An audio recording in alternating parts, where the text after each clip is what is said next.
I had always been the perfect wife, loyal, trusting, devoted. I believed in love, in commitment, in the quiet, unshakable bond of marriage. For years, I built my world around Matt, never questioning his late meetings, his sudden business trips, or the way he sometimes came home smelling like a perfume I didn't own. I wanted to believe in us, in him. But life has a way of yanking the blindfold off when you least expect it.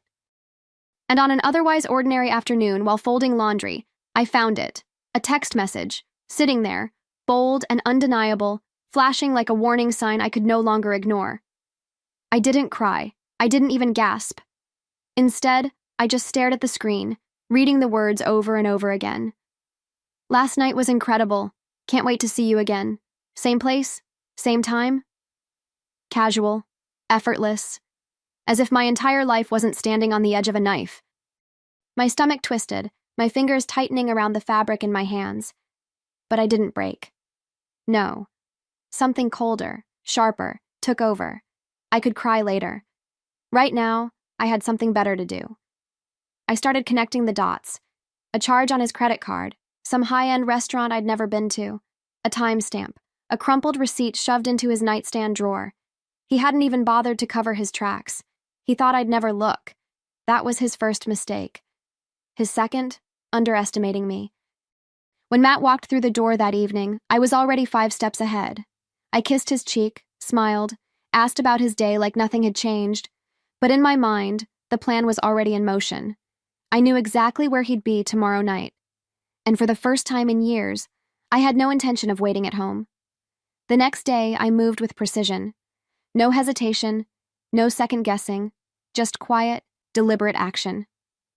I made the reservation myself, selecting the perfect table, one that offered the best view of the unfolding disaster. Not across the room. No, that would be too easy. Too distant. I wanted to be close enough to hear the laughter die in his throat. Close enough to see the flicker of panic in his eyes when he realized he wasn't as clever as he thought. I took my time getting ready. I wasn't just dressing up. I was crafting an image, shaping a moment that would be burned into his memory forever. A dress he used to love, a shade of red that once made his eyes linger, perfume, the one I knew he associated with the early days, back when he still looked at me like I was the most captivating thing in the room. I wanted to be undeniable, not desperate, not broken, just unforgettable. When I stepped in front of the mirror, I barely recognized myself. Not because I looked different, but because of the fire in my eyes, the kind I hadn't seen in years. I wasn't sad, I wasn't defeated. I was in control. And that, more than anything, made me smile. With one last glance at my reflection, I grabbed my purse, straightened my shoulders, and walked out the door. Tonight, the tables were turning. The drive to the restaurant was eerily calm. No pounding heart, no sweaty palms, just the steady hum of the engine and the rhythm of my own breathing. I wasn't nervous. If anything, I felt lighter than I had in months, maybe years. There's a strange kind of peace that comes with knowing exactly what you're about to do, and that nothing can stop you. I pulled up to the valet, stepped out, and felt the evening air brush against my skin. The restaurant glowed in the distance, its warm lighting spilling onto the pavement, inviting, elegant. A place meant for whispered conversations and stolen glances. A place where secrets could thrive. But not tonight. Tonight, secrets were being served on a silver platter. As I stepped inside, the maître d' greeted me with a polished smile. "Reservation under?" "Gina Jensen," I said, my voice smooth, unwavering. "Ah, yes, right this way." I followed him through the dimly lit space, the clinking of glasses and soft murmur of conversation filling the air. Then, as if guided by fate, my eyes landed on him, Matt. Sitting there, laughing, leaning in just a little too close to her. Emily, young, polished, completely unaware. He looked so at ease, so confident. He truly believed I was at home, oblivious. That changed the moment I reached my seat. As I gracefully slid into my chair, the one directly beside theirs, Matt's laughter cut off mid-sentence. His back stiffened, his fingers tightening around his glass.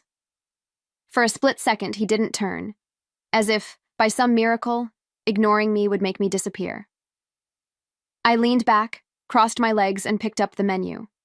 Then, with a slow, deliberate motion, I turned my head toward him, locking eyes. And I smiled. I could feel the tension ripple through the air before Matt even spoke. It was in the way his shoulders went rigid, the way his grip on the wine glass tightened just enough to make his knuckles pale. He still hadn't turned to face me, and for a brief moment, I wondered if he'd try to play it off, pretend I was some stranger, a ghost in the periphery of his perfect little affair. But I wasn't a ghost. I was flesh and bone, sitting not across the room, not in the shadows, but right here, close enough to hear every breath, every stammered word. Close enough for Emily to notice the color draining from his face. I let the moment stretch, sipping my water, pretending to scan the menu as if this was any other night. As if I hadn't just set the stage for his worst nightmare. And then, with calculated ease, I lowered the menu, turned to him, and spoke. Softly, smoothly, like silk sliding over steel. Matt. He finally turned, his face a carefully arranged mask of surprise, but his eyes were pure, unfiltered panic. For a second, Matt just sat there, frozen in place, his mouth slightly open like he was about to say something. Anything. But nothing came out. His mind was working overtime, scrambling for an excuse, a way out, a way to rewrite the scene unfolding before him. But there was no way out. Not tonight. Emily, on the other hand, had no idea what was happening. Yet. She glanced between us, her brow slightly furrowed, her lips parting as if she was about to ask the question neither of us wanted to answer. I could see the exact moment doubt started to creep in, the slight shift in her posture, the way her fingers curled away from Matt's arm. She wasn't stupid. She was already piecing it together. I leaned back, tilting my head, letting my gaze linger on him, not in anger, not in heartbreak, but in something much worse. Amusement. A slow, knowing smile curved my lips as I reached for my glass, lifting it just enough for the candlelight to catch the rim. Small world, isn't it? I mused, my voice warm, casual, as if I were running into an old friend at the grocery store. Matt swallowed hard, finally finding his voice, but it came out too tight, too forced. Gina, what are you? I held up a hand, cutting him off as I turned to the waiter standing at my side, poised with a polite, professional patience. I'll have a glass of your best champagne, please, I said, offering a smile. It's a special occasion. The waiter nodded and disappeared, and when I turned back, Matt was still staring at me, his entire world unraveling in real time. The silence stretched between us, thick and suffocating, but I didn't rush to fill it. No, I let Matt stew in it, let him struggle to find the right words, the right reaction. The way his jaw clenched, the way his hands twitched like he wasn't sure whether to grab his drink or run, it was almost poetic. Emily, though, she wasn't nearly as composed. I could feel her eyes on me, sharp and searching. Her fingers curled around the edge of the table, and when she finally spoke, her voice carried that mix of curiosity and unease. Matt, she said slowly. Who is she? I didn't move, didn't blink, just watched him, waiting, because this was the moment of truth. Would he lie? Would he try to spin some desperate, ridiculous excuse? Or would he sit there, drowning in his own stupidity, knowing there was nothing he could say that wouldn't make this worse? His throat bobbed as he swallowed, his mind clearly spinning, but I wasn't feeling generous enough to let him dig himself a deeper hole. So, I turned to Emily, offering the same pleasant, almost sympathetic smile I had given the waiter. Oh, I'm sorry, I said, feigning innocence. I thought Matt had already told you. I let the words settle, let her anticipation build before delivering the final blow. I'm his wife. The color drained from Emily's face so fast I almost felt bad for her. Almost. Matt shifted, panic flickering in his eyes, but it was too late for him to stop what was already in motion. He had brought her here, parading her around like a prize, thinking he could get away with it. And now? Now the walls were closing in. I lifted my glass as the waiter returned with my champagne, took a slow, deliberate sip, and let my gaze settle back on Matt. Go on, I said smoothly, setting my glass down with a quiet clink. You were saying? Matt looked like a man dangling off the edge of a cliff, scrambling for a grip that wasn't there. His mouth opened and closed, a flicker of words forming and dying before they ever made it out. I had never seen him speechless before. A man who always had an answer, a defense, an excuse, reduced to nothing but a stuttering mess. Emily, on the other hand, had recovered just enough to shoot daggers at him. Her face, once painted with confusion, was now twisting into something sharper, colder. She shifted slightly in her chair, pulling her hand away from his arm, as if touching him was suddenly repulsive. "You're married?" she asked, her voice low, almost eerily calm. I didn't interrupt. This wasn't my moment. This was his. This was the moment where every lie, every deception, came back to strangle him. I just leaned back in my chair, watching, enjoying the way Matt struggled to assemble something, anything, that could undo what had already been set in motion. It's not what it looks like," he finally managed, voice thick with desperation. I exhaled a quiet laugh, shaking my head slightly. "Oh, sweetheart," I said, my tone dripping with mock sympathy. That's exactly what every guilty man says when he's caught with his pants down. Emily stiffened and Matt paled even more. I just lifted my glass again, watching him unravel sip by sip. Emily pushed her chair back slightly, just enough to put space between them. Her eyes darted over his face, searching for something, an explanation, an excuse, anything that might make this less humiliating. But Matt had nothing, just the weight of his own arrogance crashing down around him. "How long?" she asked, her voice tight, controlled, like she was holding something back, rage maybe, or disgust. Matt turned to me, as if I'd somehow bail him out. The irony almost made me laugh. Instead, I tilted my head, letting him twist in the wind a little longer. When he didn't answer, I leaned forward slightly, resting my chin on my hand, and smiled at Emily like we were old friends sharing an inside joke. "Oh, sweetheart," I said, my tone light, almost playful. "That depends. Do you mean how long we've been married, or how long he's been lying to you?" Emily's face darkened. "Both." I took a slow sip of my champagne, savoring the burn of victory. Then, with the same casual ease I'd had all night, I set my glass down and answered, 10 years, and as for the lying, well, I turned to Matt, letting the silence stretch between us like a blade. "I suppose that depends on when he started telling you he loved you." The air seemed to shift, thick with the weight of it all. Emily recoiled like she'd been slapped, her entire body going rigid. I could see the moment realization set in, the way her shoulders squared, the way her lips pressed into a thin, furious line. Matt tried to reach for her hand. "Emily, She yanked it away before he could touch her. "Don't," she snapped, her voice sharp enough to cut glass. I smiled, watching the performance unfold. Matt, desperate. Emily, betrayed. And me? I was exactly where I wanted to be, watching it all crumble from the best seat in the house. Matt exhaled sharply, his face contorting with frustration. For a moment, I could see the wheels turning, the desperate search for some way to take back control. He had always been good at spinning a story, twisting words to his advantage. But not tonight. Tonight, his usual tactics were useless. "Gina," he started, voice lower, as if that would somehow make me more pliable. "Can we talk? Alone?" I let out a soft laugh, shaking my head. "Talk? Oh, sweetheart, you had plenty of chances to talk." I gestured vaguely between him and Emily, the wreckage of his lies sprawled across the table. "Now, I think I'd rather just enjoy the show."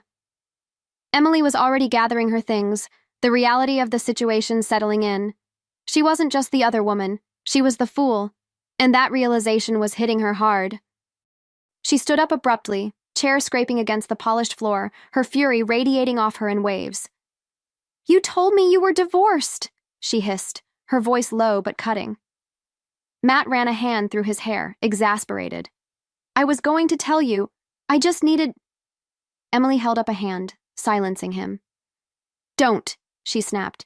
"I don't need to hear whatever pathetic excuse you're about to come up with." Her eyes flicked to me then, and for a split second, something passed between us. Not friendship, not sympathy, but understanding. I raised my glass in a small toast. Men like him always think they're smarter than they are, I said lightly. Consider this a lesson learned. Her lips pressed together in something that almost resembled a smirk. Then, without another word, she turned on her heel and walked away, her exit swift and deliberate. Matt sagged in his chair, his hand dragging down his face as he watched her go. And me? I just leaned back, utterly, deliciously satisfied. Matt looked like a man drowning, and for once there was no one left to save him. His mistress had stormed out, leaving nothing behind but the scent of expensive perfume and the sting of betrayal. He turned back to me, jaw clenched, eyes pleading, but I just took another sip of my champagne, savoring the way the bubbles fizzed against my tongue. "Gina, please," he murmured, voice raw, desperate. "Can we just step outside? Talk for a second?" I tilted my head, pretending to consider it, then smiled. "No." His nostrils flared. "You don't have to do this here." "Oh, but I do," I said, placing my glass down with a soft clink. "You see, Matt, I spent years playing the role of the perfect wife, the patient, understanding, forgiving wife." I leaned forward slightly, letting my voice drop just enough to make him squirm. "But you don't get to humiliate me and walk away with your dignity intact. Not tonight." I reached into my clutch and pulled out a sleek black card, the one I'd used to book my table. With deliberate slowness, I slid it across the linen tablecloth toward him. His brows furrowed. "What is this?" I smiled, sickly sweet. "Your problem now. That's the card you were going to use to pay for this lovely dinner, right?" I let the question hang, watching the confusion shift into something much darker. "Well, funny thing, I canceled it this morning." The blood drained from his face. I leaned back, enjoying the sheer panic blooming in his expression. "Looks like this meal's on you, darling. Or, maybe you can ask Emily to come back and cover it." His hands fumbled toward his wallet, flipping it open like a man desperately searching for a way out of a burning building. But I already knew what he'd find. Nothing, because I had taken care of that too. Matt's fingers fumbled through his wallet, flipping through the empty slots where his credit cards used to be. I could almost hear the gears in his head screeching to a halt, the realization sinking in like dead weight. His lips parted, his breath shallow as he tried to process the impossible. They're gone," he muttered under his breath, his voice barely audible over the murmur of the restaurant. I sighed, feigning disappointment. "Oh, right. I almost forgot. I had all of your cards canceled this morning." I tapped a manicured finger against my chin, as if I were just remembering some minor errand I'd checked off my list. "Bank accounts frozen too. It's amazing what you can do when you're listed as the primary holder on everything, isn't it?" His eyes snapped up to mine, a mixture of disbelief and sheer panic clouding his face. "Gina," he started, his voice low, barely contained. "This isn't funny." I arched a brow. "Oh, I'm not laughing." And I wasn't. I had smiled. I had toyed with him. But now, I wanted him to feel it. The weight of his choices pressing down on him like an iron vice. The way my choices had weighed on me every time I stayed up waiting, every time I swallowed my suspicions, every time I convinced myself that love was enough to justify his lies. He ran a shaking hand down his face, exhaling harshly. The waiter appeared at the worst possible moment, placing the leather check holder on the table with a practiced politeness. "Whenever you're ready, sir," he said, before disappearing into the sea of dim candlelight and whispered conversations. Matt stared at the bill like it was a death sentence. And in a way, it was. I reached into my purse, pulled out a crisp $100 bill, and placed it gently on my side of the table. "For the tip," I murmured, flashing a saccharine smile.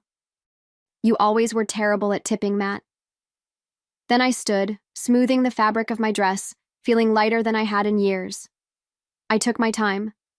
Not out of cruelty, though, let's be honest, Matt deserved every second of this, but because I wanted to savor it. The moment. The power shift. the sheer poetry of watching a man who once carried himself like a king suddenly reduced to a pathetic, stammering mess. Matt's hands gripped the check holder like he could will a solution into existence. His head snapped up, his voice urgent, hushed. "Gina, please," he rasped. "Don't do this. We can fix this. Just sit down. Let's talk." I tilted my head, pretending to consider it. Let's see. No. I could practically feel his frustration bubbling over, but he was trapped. He knew he couldn't make a scene. Not here, not now. That was the beauty of it. I hadn't stormed in, screaming accusations or throwing drinks. No. I had been calm, controlled, dignified. And that was what destroyed him the most. He clenched his jaw, eyes darting toward the exit, probably calculating how fast he could slip out before the restaurant caught on that he had no way to pay. A last-ditch effort, a pathetic one. I took a step closer, just enough for him to hear me, just enough to ensure that my final words would haunt him long after I was gone.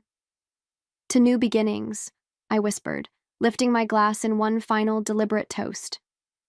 Then, without another glance, I turned on my heel and walked away, straight-backed, unbothered, victorious. As I reached the door, I heard the unmistakable shuffle of the waiter returning, followed by Matt's strangled voice. Do you take Apple Pay?" I didn't laugh, not until I stepped outside into the cool night air, where the world stretched open before me, endless and free. The night air felt different, crisper, lighter, like a weight had been lifted from my chest. For years, I had carried the invisible burden of Matt's lies, his betrayals. I had convinced myself that ignoring the red flags made me stronger, that looking the other way meant I was choosing love over suspicion. But love shouldn't have to be chosen over self-respect. And tonight, I chose me. I stepped off the curb, letting the city hum around me, the sounds of distant laughter and clinking glasses blending into the quiet euphoria settling in my bones. I pulled my phone from my purse, scrolled past the dozen unread messages from Matt, and instead opened my banking app. 0 shared accounts. Every dollar I was entitled to, transferred. The divorce lawyer, already working on the paperwork. The apartment lease, in my name now. The car Matt had been so smug about driving, repossessed as of 9 a.m. this morning. I smiled, swiping out of the app. Matt had spent years building a life where he controlled the narrative. He thought he was untouchable. That I would always be there, waiting, forgiving, understanding. But tonight, the story had changed, and I was the one writing the ending. I slid into the driver's seat of my car, feeling the soft leather beneath my fingertips. It felt different now, mine in a way it hadn't been before. For so long, everything in my life had been shared, or at least I had believed it was. But marriage, as it turned out, had been nothing more than an illusion Matt carefully curated. He had built a world where he held the reins, where I existed in the background, supportive, trusting. Not anymore. I tossed my phone onto the passenger seat, ignoring the vibrations of another incoming call. It wasn't worth my energy, not tonight. Instead, I took a deep breath and let the moment settle over me, the stillness, the quiet triumph. Then, as if the universe needed to reward me just a little more, my phone lit up with a new notification. Not from Matt, from my lawyer. All assets secured, divorce proceedings filed, he'll be served first thing in the morning. A slow smile stretched across my lips. I had done it. I had burned the bridge, salted the earth, and walked away without a single regret. I reached for the ignition, the engine purring to life beneath my fingertips. Then, almost as an afterthought, I picked up my phone, tapped into my call log, and with one final, satisfying motion, blocked Matt's number. No more explanations, no more excuses. No more him. And as I pulled away from the curb, leaving the wreckage of my old life behind, I felt it at last. Freedom. The city blurred past me, neon lights streaking against the windshield as I drove without a destination in mind. For the first time in years, I didn't need one. There was no Matt waiting at home. No anxious nights spent wondering if I was being paranoid. No forcing a smile through the gnawing ache of doubt. Just me, the open road, and a future that was finally mine. I turned onto a quiet stretch of road, rolling the window down just enough to let the cool night air rush in. It smelled fresh, like rain had passed through earlier, washing the city clean. Fitting. A storm had come and gone, leaving me standing on the other side, untouched. My phone buzzed again on the seat beside me. For a brief second, I considered ignoring it, but something made me glance down. Not Matt this time. Someone else. Unknown number. I heard what you did. I have to say, I'm impressed. I frowned, my grip tightening on the wheel. My heart didn't race, didn't lurch into panic, but there was a flicker of something. A whisper of intrigue. A second message popped up before I could process the first. Unknown number. Let's just say, you're not the only one who wanted to see Matt taken down. Call it admiration or opportunity. A slow chill crept down my spine. Was this a joke? A mistake? Or had I underestimated just how many skeletons Matt had in his closet? I exhaled, rolling my shoulders, pushing away the flicker of unease. Whoever it was, they weren't my problem. Not tonight. I had won my battle. And if someone else wanted to dance on the ruins of Matt's downfall, that was their business. Still, as I drove through the quiet streets, I couldn't shake the feeling that my story wasn't quite over yet. And maybe, just maybe, this was only the beginning.